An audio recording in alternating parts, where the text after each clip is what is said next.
to the Daily Tech Headlines for Wednesday, June 26th, 2024. I'm Sarah Lane. On Wednesday, the U.S. Supreme Court, in a 6-3 ruling, overturned a lower court's 2023 decision to impose limits on the way that the administration may communicate with social media platforms.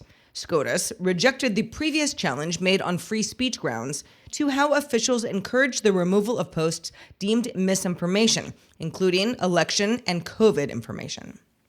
Samsung announced late Tuesday that its next Unpacked summer launch event will take place on July 10th in Paris, France. The invitation says, "Prepare to discover the power of Galaxy AI, now infused into the latest Galaxy Z series and the entire Galaxy ecosystem."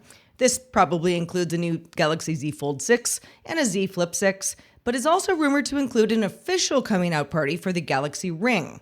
Unpacked will be streamed live on Samsung.com starting at 9 a.m. Eastern Time Wednesday, July 10th. Interested folks can also reserve a device and get a $50 credit when they pre-order something through Samsung. OpenAI says that the ChatGPT app for macOS is now available to everyone for free, provided they have a Mac running an M1 chip or newer, which I do not on this machine. Besides interacting with the chatbot, users can also choose to attach things like files, photos, and screenshots to their messages and have ChatGPT use that material.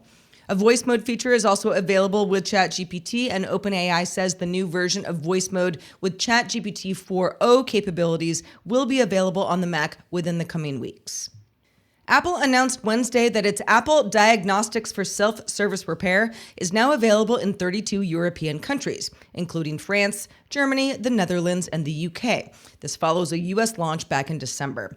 This diagnostic software can help with battery, radio chip, camera, sensor, eSIM, Face ID, and a variety of other issues, streamlining the repair process for a customer or unofficial repair shop.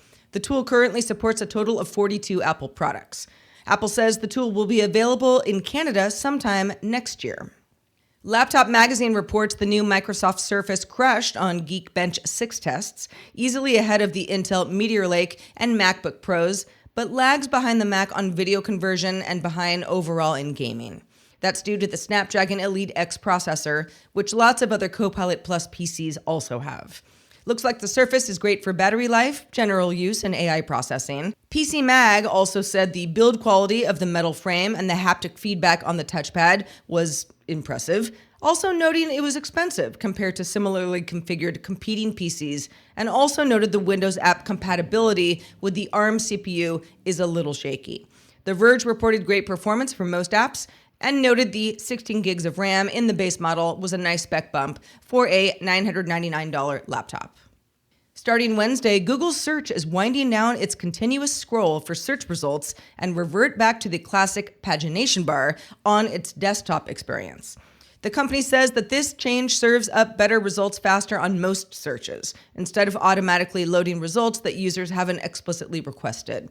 Google also tells Search Engine Land that loading more results automatically didn't lead to significantly higher satisfaction with Google Search in its tests. Google launched continuous scroll on desktop search back in December of 2022.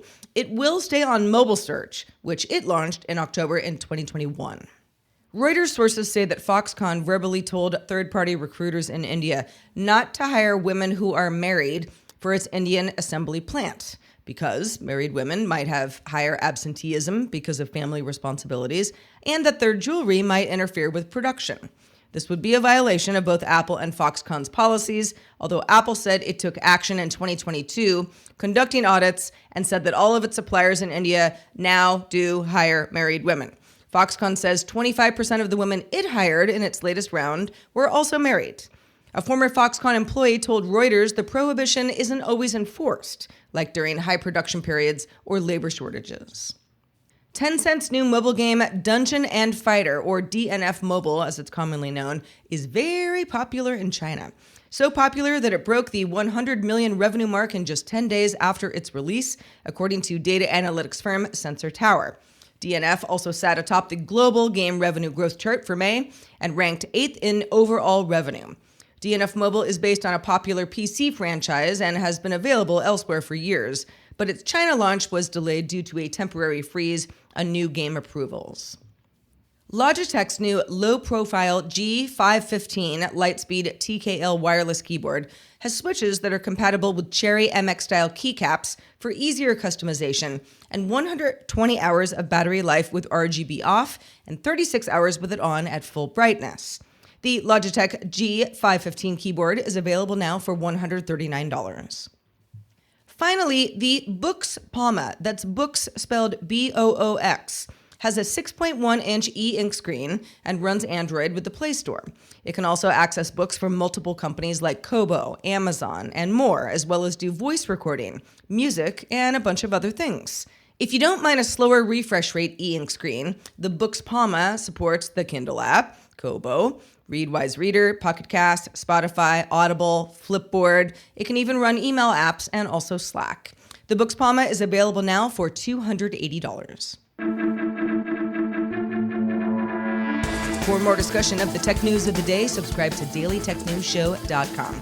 You can find show notes and links to all these headlines there as well. I'm Sarah Lane. Thank you for listening. We'll talk to you next time.